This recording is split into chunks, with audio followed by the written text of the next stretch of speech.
উৎপাদকে বিশ্লেষণ করো। X square plus 2x minus 288। তাহলে করি উৎপাদকে বিশ্লেষণ। এখানে এক্স স্কোয়ার যেমন আছে লিখলাম, 2x যেমন আছে লিখলাম। এই 288কে আমরা এইভাবে লিখব, +1 মাইনাস 289।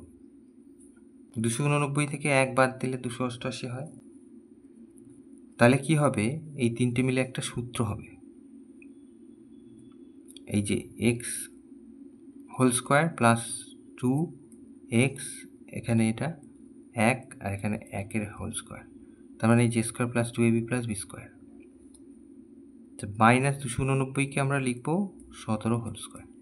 এখানে পেলাম এক্স, এই তিনটে থেকে পেলাম এক্স প্লাস 1 হোল স্কোয়ার, এ প্লাস বি হোল স্কোয়ার, আর এখান থেকে আছে 17 হোল স্কোয়ার।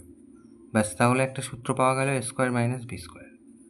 তাহলে এবার লিখব এই যে এ প্লাস বি, এ মানে হচ্ছে এক্স প্লাস 1 আর বি মানে 17।